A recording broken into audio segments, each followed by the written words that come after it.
mangkukulam.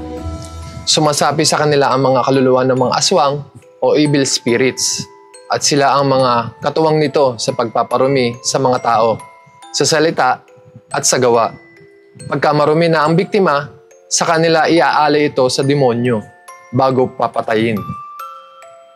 Karamihan sa mga inaalay nila ay naging kasamaan din nila. Sa pangahawa ng kasamaan, karamihan sa mga naging mangkukulam ay may ninunong mangkukulam din. Ang mga mangkukulam ang humahawak sa mga unclean spirits na bihag naman ng mga evil spirits. Bagitong mangkukulam. Sa simula, ang kapangyarihan lamang nila ay aswang o evil spirit na ang taglay lamang ay mahinang voltahe na 0.5 volts. Yung mga taong pinaparumi nila at pinapatay ang nagpapalakas sa kanilang kapangyarihan. Unti-unti silang lumalakas kapag nakakapatay dahil dumadagdag ito ng dumadagdag sa kanilang voltahe. Halimbawa, 0.02 volts plus 0.02 volts kada kaluluwa na kanilang mapapatay. Pero kung tutuusin, ay mahina pa rin sila kung ikukumpara sa ating mga katawan na 50 volts.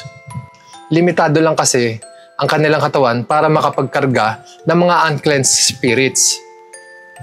Umaabot lamang ito, humigot kumulang, 1 voltahe.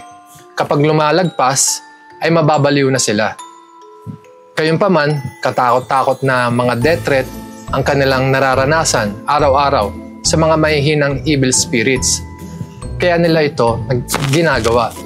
Parati silang gising sa madaling araw at nagtatanim ng mga unclean spirits sa mga taong tulog.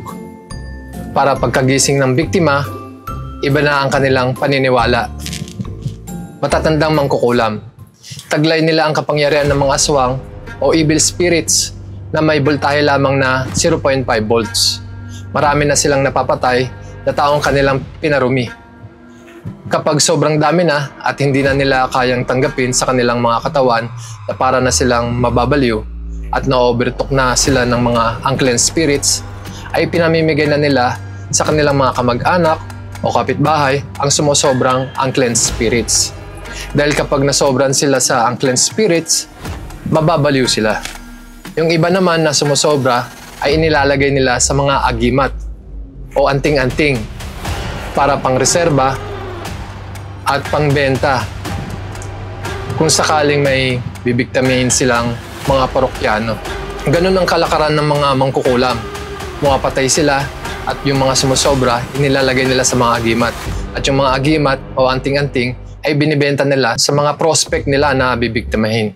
At kapag nasuot ito ng mga biktima nila, kapag namatay sila, ay mapupunta sila sa mga agimat din o anting-anting na kanilang sinusuot. Ganito ang kalakaran ng mga mangkukulam, pumapatay sila at yung mga sumusobrang unclean spirits na kanilang napapatay ay inilalagay nila sa mga agimat o anting-anting. Kalaunan ay binibenta rin nila sa kanilang prospect na bibiktimahin tulad ng mga mahihilig sa mga agimat o anting-anting na hindi tinatablan ng bala. Kapag sinuot mo itong anting-anting na ito o agimat, kapag ikaw ay namatay, ay mapupunta ka rin doon sa agimat o anting-anting. Ganito sila mandaya sa mga taong kanilang binibiktima.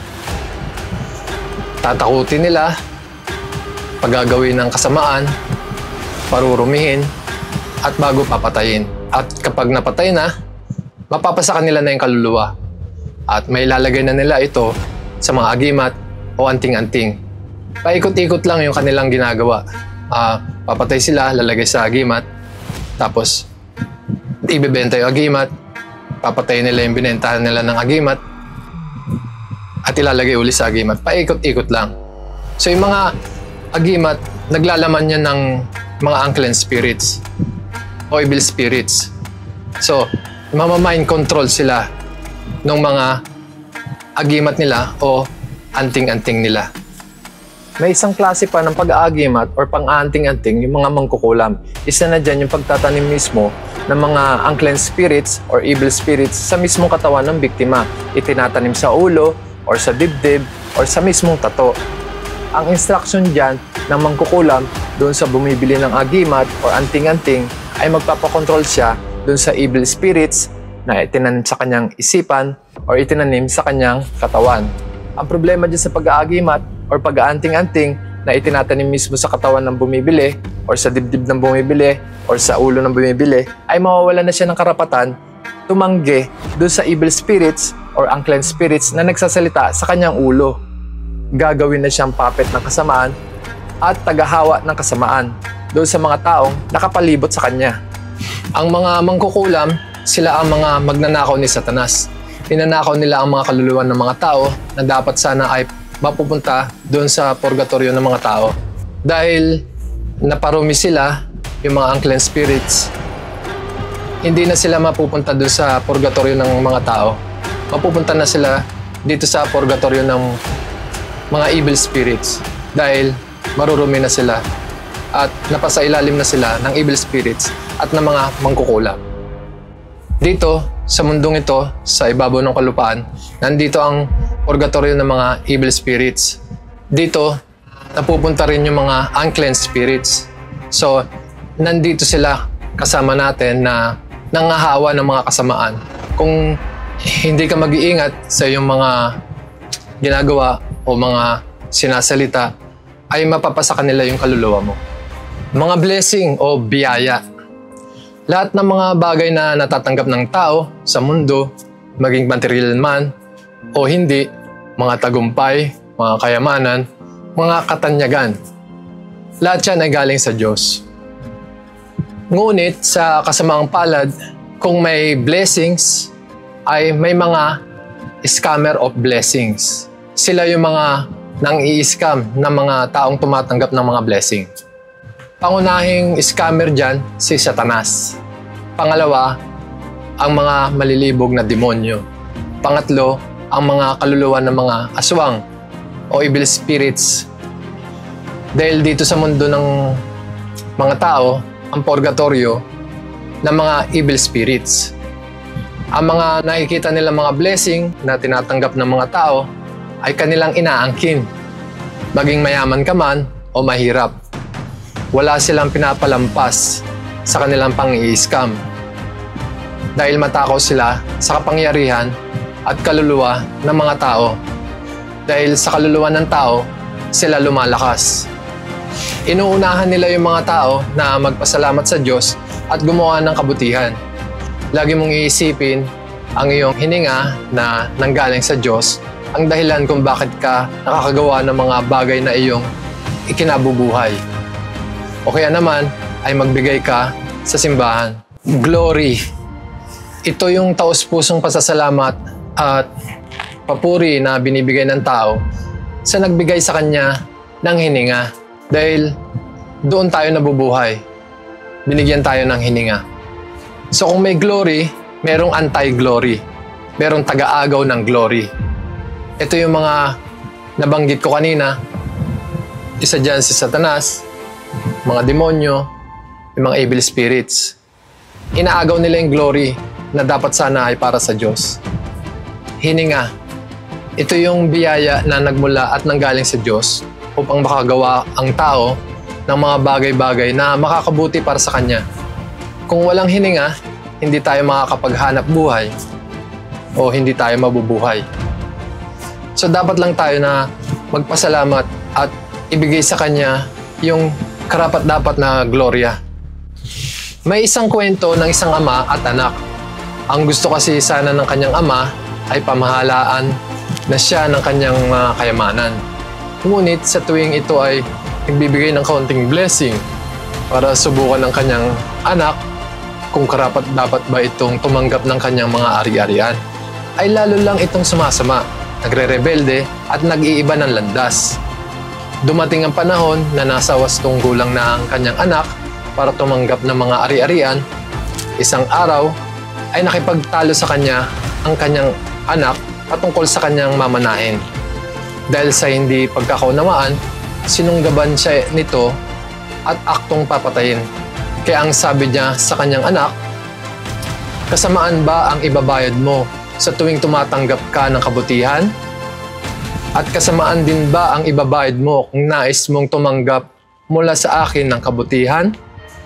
Hindi kayang makuha ng mga mangkukulam ang mga kaluluwa ng mga taong nagre-resist sa kasamaan.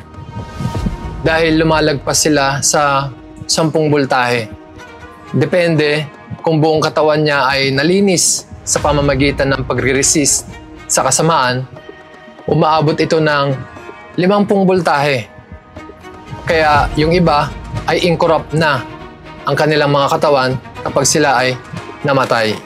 Kumpara sa kaluluwa ng mga evil spirit na 0.5 volts at kaluluwa ng mga unclean spirit na 0.02 volts, matatapakan lamang sila nito, kaulapan at langit. Ito ang purgatorio ng mga kaluluwa ng mga taong namatay para kay Jesus. Karagatan. Ito naman ang purgatorio ng mga kaluluwa ng mga taong lumaban sa mga evil spirits. Nandito ang mga kaluluwa ng mga lumaban sa mga higanting aswang noong unang panahon, bago sila mapuksa ng baha sa panahon ni Noah. Gitnaan ng Mother Earth. Ito ang purgatorio ng mga lahi ng mga tao. Dito napupunta ang mga tao kapag sila ay namatay. Ibabaw ng kalupaan ng mundo. Ito naman ang naging purgatorio ng mga higanting aswang o ng mga evil spirits. Dahil iba ang lahi nila sa mga tao. Inihasik sila ni Satanas noong unang panahon para manggulo at mangalipin ng mga tao. Biyag nila yung mga unclean spirits na kanilang pinarumi at pinatay. Hawak sila ng mga mangkukulam na ginagabayan ng demonyong kapre, demonyong tikbalang, demonyong duwende o diwata. At kung sakaling may makilala kayong mga mangkukulam na ginagabayan ng mga demonyong ito, ay huwag kayong mag-alinlangan na bawiin ang mga kaluluwa na hawak nila. Dahil sa kaluluwa ng mga tao o mga unclean spirits, sila lumalakas. Ito ang mga prayer na pangbawi sa mga unclean spirits o mga kaluluwa ng mga tao na ninakaw ng mga evil spirits o ng mga mangkukulam. In the mighty name of Jesus, I'm calling all the evil spirits, all spirits, victim spirits, rebel spirits, captive spirits that are in the hands of, name of which, first name pwede na rin. I'm commanding you all in the mighty name of Jesus to go straight to the foot of the cross now. In the name of the Father, and of the Son, and of the Holy Spirit. Amen. Then pupunta na yun dito yung mga unclean spirits na tinawag nyo. Yung mga unclean spirits na mga hawak ng mga mangkukulam, na mga kaluluwa ng mga taong kanilang pinarumi, dahil dun sila lumalakas. At unti-unti nang hihina yung kapangyarihan nila dahil natawag nyo na yung mga unclean spirits na kapangyarihan nila at nandito na. Ito naman yung prayer na pantawag dun sa mga unclean spirits na itinanim sa inyong mga katawan. In the mighty name of Jesus, I'm calling all the evil spirits that are inside my body, and I'm commanding you all to go straight to the foot of the cross and never return. In the name of the Father, and of the Son, and of the Holy Spirit. Amen. Ito naman yung prayer para dun sa mga pantawag, dun sa mga unclean spirits na itinanim dun sa biktima ng kulam or barang. Magagamit nyo itong prayer na to para dun sa mga kamag-anak yung biktima ng kulam or merong malubhang karamdaman. In the mighty name of Jesus, I'm calling all the evil spirits that are attacking, tapos name ng victim, to possess her, to oppress her, to obsess her. Kapag babae or kapag lalaki, him. I'm commanding you all to go straight to the foot of the cross and never return. In the name of the Father, and of the Son, and of the Holy Spirit. Amen. Then yun, matatawag nyo na yung mga unclean spirits na nasa kanyang mga katawan na umaatake para siya ay bigyan ng malubhang karamdaman.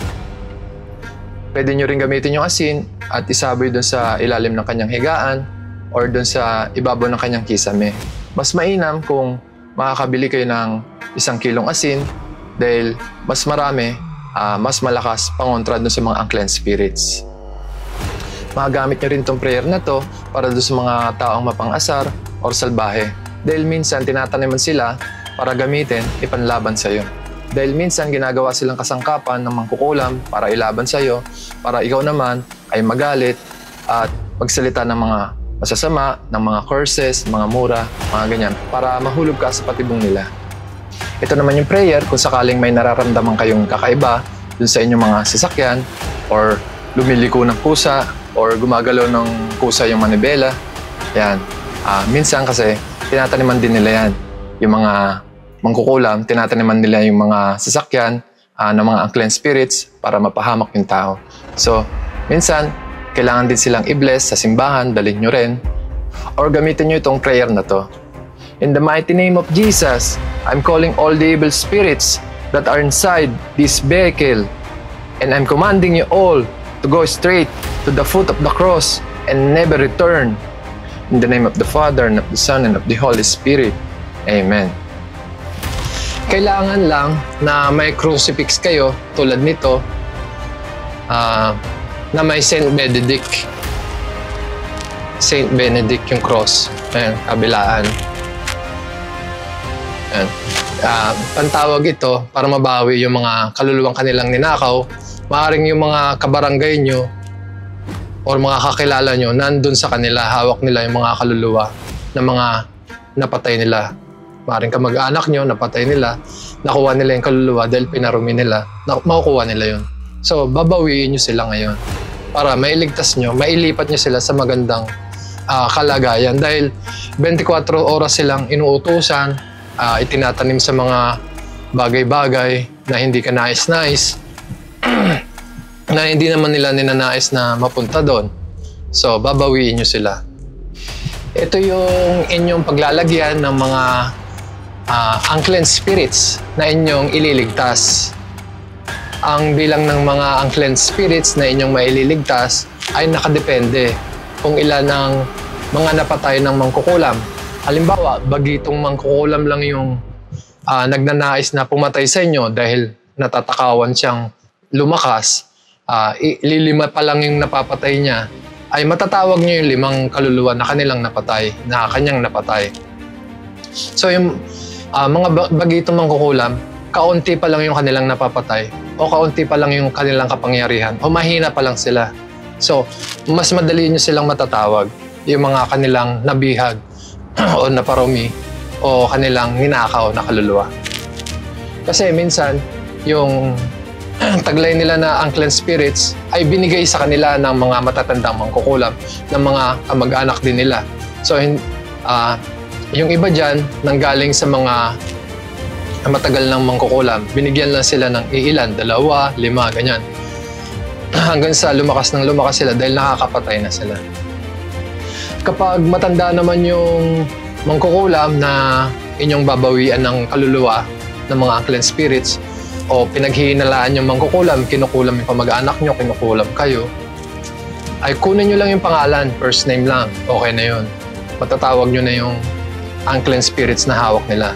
Dahil sa unclean spirits, sila lumalakas. Dahil kapag di nyo natawag, maaring mapatay nila kayo at maaring lumakas pa sila ng lumakas. Dahil kapag natawag nyo yung unclean spirits na hawak nila, hihina sila. Magbaback to 0 sila. Kung 5 yung kaluluwang hawak nila, mawawala lahat yun, makukuha nyo 5. So back to 0 sila. Yung kapangyarihan nila, balik uli sa kapangyarihan ng mga evil spirit. So, yung evil spirits na napapatungan lang yan ng unclean spirits na dadagdagan. So, matatapyasan nyo kapag nabawi nyo yung unclean spirits, ang matitira na lang yung evil spirits. Dahil yung evil spirits, mahirap ilipat yan. Dahil ito yung purgatorio nila. Nandito sila naninirahan sa ibabaw ng kalupaan. Hindi nila purgatorio yung karagatan. So, na ating paglilipatan ng mga unclean spirits. So, yung mga unclean spirits na ating babawiin, ililipat natin sa karagatan. Tapos, yung mga evil spirits, may iwan yun, hindi natin maililipat sa dagat dahil ito yung purgatorio nila. So, may iwan yun sa mga mangkukulam. Kapag matanda yung mangkukulam, makakakuha kayo ng umaabot ng 30 kaluluwa.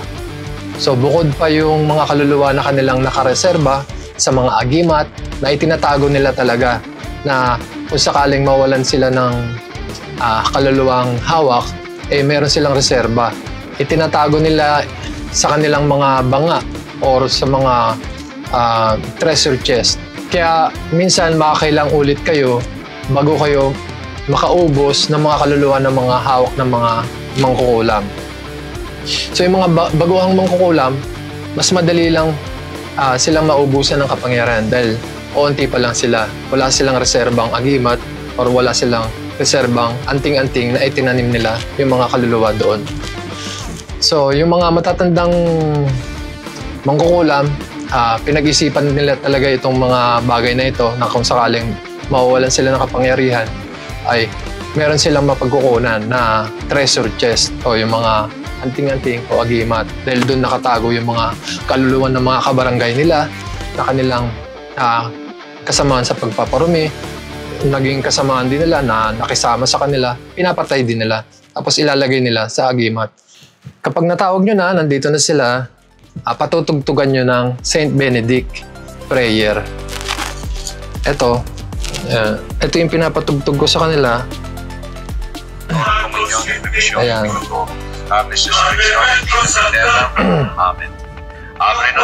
Ito, pwede nyong i-download ito or patugtugin nyo sa YouTube. Ito, hindi nila kaya itong prayer na to. Talagang nasasaktan sila, sumasakit yung mga ulo nila. Dahil mga mga voltahe sila, mahihina sila. Kahit na mahina lang yung volume, hinaan nyo lang yung volume. Halimbawa, ayaw nyo may makarinig na iba, hinaan nyo lang. Pwede, naririnig nila dahil takot sila sa mga prayer ng Saint Benedict. Then, patutugtugan ko sila ng rosary. Rosary naman.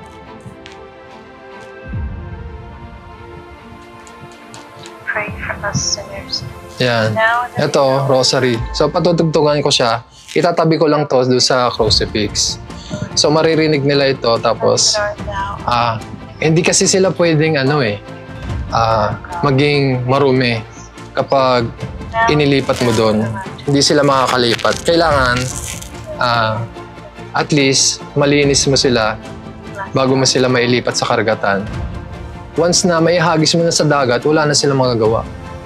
Ang sinasabi ko na lang sa kanila, kapag nagsalita sila ng masama, palalabasin sila doon, babalik uli sila dito sa purgatorio ng mga evil spirits at aabusuhin uli sila talaga.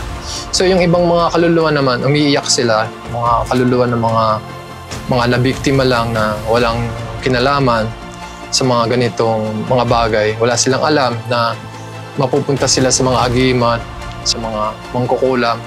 So umiiyak sila talaga. Sa mga asin, umiiyak sila. Hindi nila kaya yung asin. Kahit isang butil na asin. Dahil maliit lang sila. Dahil 0.02 volts na lang sila. Gano lang sila kaliit. So gano'n ang takot nila sa asin, sa mga prayer. Gano'n yung sakit na nararanasan nila.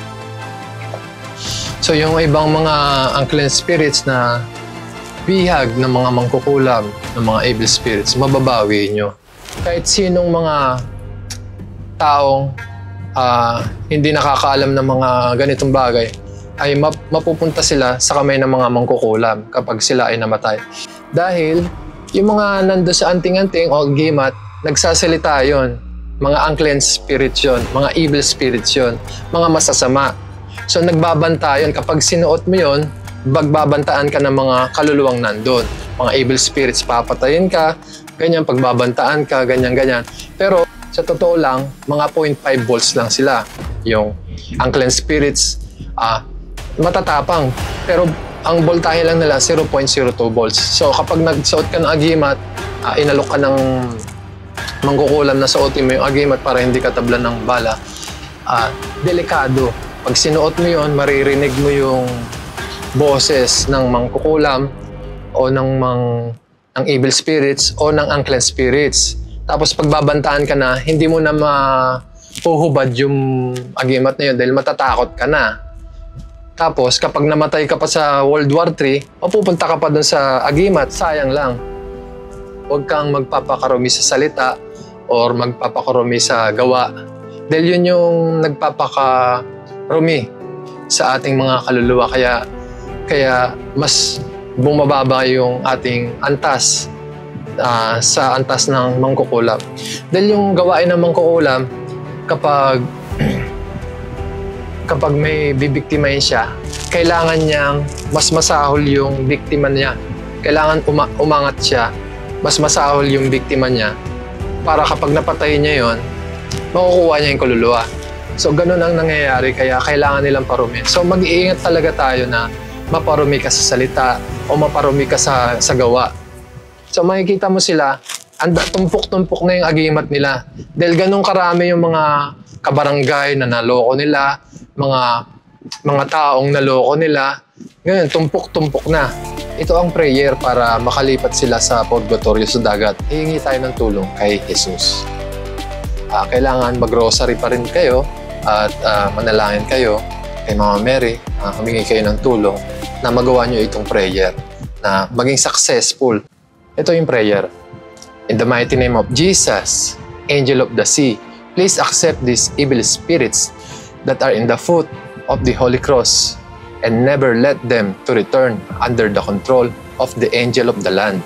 Dear Holy Spirit, please guide them through your power to transfer from the angel of the land to the angel of the sea. In the name of the Father, and of the Son, and of the Holy Spirit. Amen. Minsan, mahirapan kayo, mauutal-utal kayo dahil kailangan nyo talaga ng tulong dahil yung mga evil spirits na nandito talagang kukontrahin kayo, mauutal-utal kayo, mahirapan kayo. Banggitin itong prayer na pagpapalipat dun sa mga unclean spirits. Dahil tutol sila dahil ayaw nila ng mawalan ng bihag. Dahil bihag nila yun eh. Bihag nila yung mga unclean spirits. So kawawa naman yung mga unclean spirits. Kailangan natin silang mailipat. Dahil hindi naman sa kanila yun. Ginakaw lang nila. So, kailangan natin magpatulong kay Mama Mary, mag-rosaryo tayo. Then, kapag nagawa na natin yun, saka natin to magagawa ng successful dahil sa tulong ni Mama Mary. At kapag nakompleto nyo na itong prayer ng walang pag-uutal-utal, ay iahagis nyo naman itong crucifix doon sa dagat. Sabay magsasabi kayo ng, thank you Jesus, thank you Jesus, thank you Jesus, ng paulit-ulit, ng ilang ulit, hanggang sa masatisfied yung puso nyo. Dahil mararamdaman nyo talaga yung pag-ibig ni Jesus kapag naihagis nyo na ito. Sinasabi natin ito, itong thank you Jesus, para ito sa awa na binibigay sa atin ni Jesus. Na kahit tayo ay makasalanan, ay nagkakaroon pa rin tayo ng pagkakataon kahit na mga unclean spirit na lang tayo. Unclean spirit na lang sila. Nagkakaroon tayo ng pag-asa na nagbibigay lagablab sa ating pag-ibig kay Jesus. So, nagpapasalamat tayo sa Kanya dahil sa Kanyang pag-ibig para sa atin kahit na tayo ay mga bihag pa. Dahil tulad nga nung nakasulat sa Bible, kahit na nasa pangil ka na ng mga leon o mababangis na hayop, ay babawiin ka niya dahil mahal na mahal ka ni Jesus. After nito, nahagis nyo to. Halimbawa, nahagis nyo na yung crucifix, ililipat nyo naman yung mga kaluluwa na nagtatago sa katawan ninyo para wala makalusot. Meron man o wala. Magandang itong prayer na to kapag maligo kayo sa dagat at tuwing mahal na araw, ganyan. Ipiprayer nyo to para yung mga nagtatago sa katawan nyo na nanlilin lang sa mga paniniwala nyo, sa mga isipan nyo, pwede nyo itong gamitin. Halimbawa, meron kayong mga paniniwalang mga kamatayan, mga ganyan. Kadalasan, mga evil spirits yan, mga unclean spirits yan, yung mga nagbibigay sa inyo ng mga death threat, mga ganyan. Itong prayer na to, kailangan nyo lang ilubog yung katawan ninyo, yung paa ninyo, yung kamay ninyo, para mailipat sila dun sa dagat. So, ito yung prayer na ito.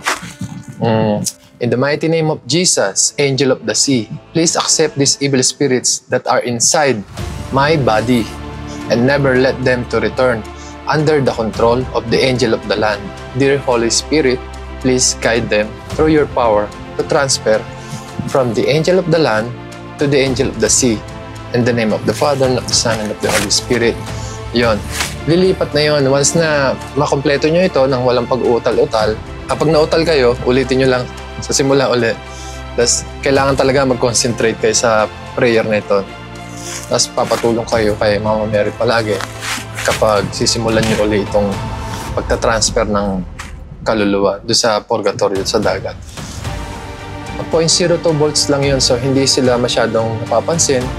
Pero mabisa itong panalangin na ito para mailipat nyo sila dun sa dagat. Magagamit nyo rin ito kapag meron kayong sakit na nararamdaman. Halimbawa, parang kinukulam kayo. Yun. Kasi pag kinukulam kayo, pinapadalhan din kayo ng mga unclean spirits. Tinataniman din kayo ng mga mangkukulam ng unclean spirits. So yung mga unclean spirits, ilipat nyo lang sa dagat. Ganon din, kapag kinukulam ka or nanghinala ka na kinukulam ka ng taong ito, kunin mo lang yung first name. Tawagin mo yung mga kaluluwa na hawak niya dahil ninakaw niya lang yun. At least, humina yung kapangyarihan niya. Back to zero ulit siya. Nagbabakasyon lang kayo, magagamit itong prayer na ito para ilipat yung mga tinanim sa mga katawan niyo. Dahil delikado itong mga unclean spirit na ito. Dahil itong mga unclean spirit na ito, malilibog ito, mapagsalita ng mga masasama, yung mga curses, yung mga mura. Yan, iiwasan natin yon, yung mga curses, mga mura. Dahil ito yung papakarumi sa'yo. Dahil magiging uncleansed ka kapag mura ka ng mura, kapag nagsasalita ka ng kasamaan, kapag galit na galit ka, gusto mong pumatay, yun, sila yun. Nataniman ka, ibig sabihin, kailangan mo silang kubarin, kailangan mo silang iwaksi, kailangan mo silang alisin sa inyong katawan. Ganyan yung pamamaraan nila para madamay ka. Kapag namatay ka, nagsalita ka ng masasama, nagsalita ka ng mga mura, dumumi yung mga salita mo, dumumi yung mga ginagawa mo, magiging uncleansed ka. Kapag namatay ka, magiging uncleansed ka, may ilalagay ka nila sa agimat. Ganun yung pamamaraan nila. So, kailangan natin, sa umpisa pa lang, pag tinataniman ka na nila ng mga masasamang salita, nakakaramdam ka ng bigat sa iyong katawan na parang kinukulam ka, eto, pumunta ka lang sa dagat, banggitin mo lang itong prayer na ito, patulong ka kay Mama Mary. Dahil hindi mo kakayanin ito nung walang katulong. Dahil si Mama Mary, siya yung mediator natin na talagang laging nandyan para tulungan tayo. Meron ding isa pa, yung isang prayer. Ito naman yung para sa pamilya. Ito naman yung kay Father Sikia, itong libro. Bumili lang din kayo nito. Dahil makakatulong talaga ito. Dahil ito yung pinakaunang nakatulong sa akin para din ito sa pamilya nyo, sa mga anak nyo. Bumili lang din kayo nito. Ito ang prayer na lagi kong ginagamit para sa sarili ko, para na rin sa aking mga anak. Ayan. Page 62 ng Catholic Handbook of Deliverance Prayer. Ayan. Babasahin nyo lang to. Lord Jesus, I ask you to protect my family. Tapos name nung anak nyo, asawa nyo, or kapatid nyo, ganun. Tapos, from sickness, from all harm, and from accidents. Yan. If any of us has been subjected to any curses, hexes, or spells, I declare these curses, hexes, or spells null and void in the name of Jesus Christ. If any evil spirits have been sent against us, I decommission you in the name of Jesus Christ, and I send you to Jesus to deal with as He will. Then, Lord, I ask you to send your holy angels to guard and protect all of us. Amen. Meron akong Saint Benedict medal na ginagamit pangontra sa mga unclean spirits, sa mga evil spirits, at pangontra na rin sa mga mangkukulam or sa mga nag-aagimat or nag-aanting-anting. Ayaw na ayaw to ng mga evil spirits at mga unclean spirits dahil sumasakit ang ulo nila or nasasaktan sila kapag nakikita nila itong medal na to. Itong simbolo sa harap, itong cross, ayaw na ayaw nila to. At itong simbolo ni Saint Benedict. Nabibili ito sa Saint Paul, kasama na rin yung Saint Benedict Cross. Ayan, may Saint Benedict, kabilaan. Nabibili ito sa Saint Paul. Bili din kayo nito. Dahil kakailanganin nyo din to pagtawag dun sa mga unclean spirits na ninakaw ng mga mangkukulam.